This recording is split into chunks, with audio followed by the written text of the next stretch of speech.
Good morning దోస్తులు, మీరందరు బాగున్నారా? మీరందరు బాగుండాలన్న దేవుడిని మనస్ఫూర్తిగా కోరుకుంటున్నాను. వంట స్టార్ట్ అయిపోయిందా? నేనైతే ఇవాళ జర తొందరగానే స్టార్ట్ చేసిన, ఎందుకంటే నేను చేస్తలేను కదా, అందుకే తొందరగా స్టార్ట్ చేసిన. అమ్మాయి చేస్తుంది, తిరుపతికి వచ్చి నుంచి మొత్తం వంట అంతా అమ్మ సెక్షన్కి ఇచ్చేసిన.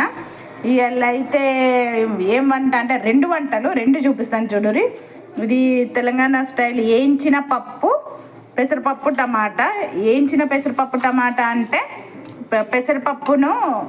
పెసరపప్పును ముందుగా నూనె లేకుండా వట్టిగా ఇట్లా వేయించాలి. ఇక చూడరు, వేయించి కొద్దిసేపు ఒక 5-10 నిమిషాలు నానబెట్టాలి. మంచి కమ్మటి వాసన అవుతుంది. ఈ కూర అయితే సూపర్ ఉంటుంది. ఇగో టమాటా వక్కలు, పచ్చిమిరపకాయ వక్కలు, కారం వేయద్దు, ఓన్లీ పచ్చిమిరపకాయలే.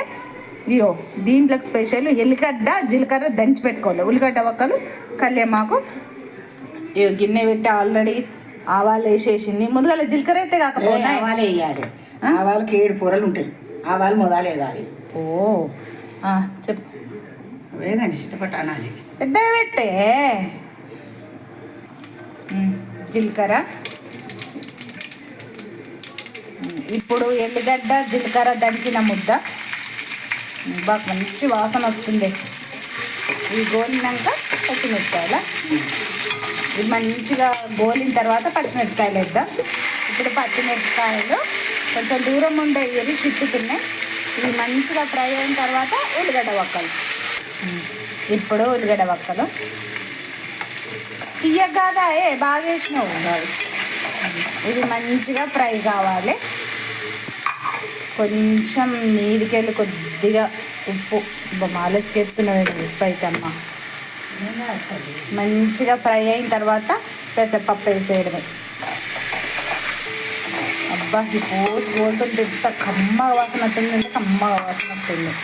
ఇప్పుడు కల్లేమాకు, మనం వేసిన ఉల్లిగడ్డ పచ్చిమిరపకాయలు, కల్లేమాకు, జీలకర్ర, ఎల్లిగడ్డ ముద్ద, ఆవాలు, జీలకర్ర అన్నీ ఉన్నాయి. ఇప్పుడు పసుపు వేసి కలిపి తర్వాత వేద్దామా.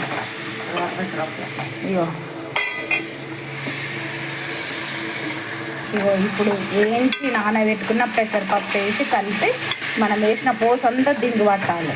సిమ్లో పెట్టేసేయాలి. ఇప్పుడు పెసరపప్పు అంతా వేగింది. ఇప్పుడు టమాటాలు వేసేయాలి. టమాటాలు వేసి ఈ టమాటా పెసరపప్పు మంచిగా మగ్గాలి. ఈ టమాటా పెసరపప్పు మంచిగా మగ్గింది. ఇప్పుడు ఒక గిలాస నీళ్ళు పోసి మీడియం మంట మీద పెట్టుర్రి. మీకు ఎన్ని కావాలో అన్నీ వేసుకోరు, కానీ వేయించిన పప్పులో కొంచెం ఇత్తులు ఉంటేనే మంచిగా ఉంటుంది కూర. నేను పోసిన గిలాస నీళ్ళు మగ్గినాయి. ఇప్పుడు కొంచెం కొత్తిమీర పొడి వేసి సిమ్లో కొత్తిమీర వేస్తే మన వేయించిన పెసరపప్పు కూర రెడీ.